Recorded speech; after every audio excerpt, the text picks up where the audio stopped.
Concerning Patriots and Railroad Tracks. August 9, 2020 by Anna von Reitz.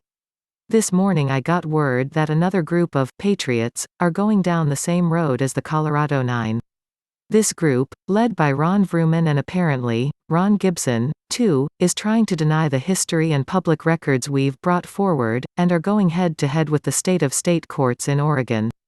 They will lose. They will, most likely, go to jail. Why?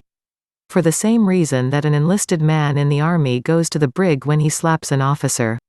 For the same reason that an employee gets fired when he disobeys his boss. I've spent 40 years watching patriots go to jail.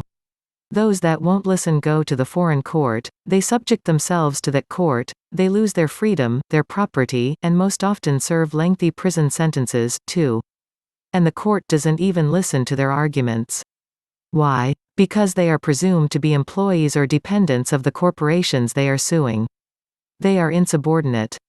What do you expect the corporate management to do? Pat them on the head and explain that, yes, they are actually the employers, but they aren't recognizable as such in the foreign court system. So, prepare yourselves for another Colorado 9 incident. These yahoos won't listen to me, so I am wiping my hands, again.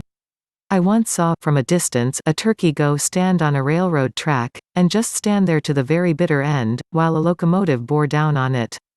It sacrificed its life, only God knows why or to what end.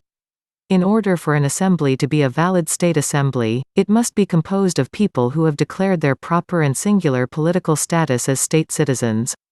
Period. That's the way it is, and the way it has always been since the beginning of this country.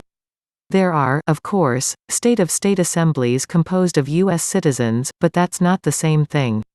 Until this confusion gets resolved, and patriots get their heads screwed on, they will continue to go to jail, because they continue to act as U.S. citizens and continue to create foreign state-of-state, district, assemblies as a result and then claim to be actual state assemblies.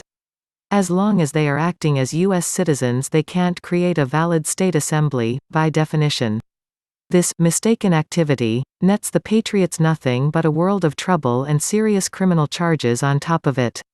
I am sorry that we are about to witness another Colorado 9 debacle. I have warned them. I have explained why their process and assumptions are flawed. I have done all that I can. And, still, the turkeys are standing on the railroad tracks, waiting for the train.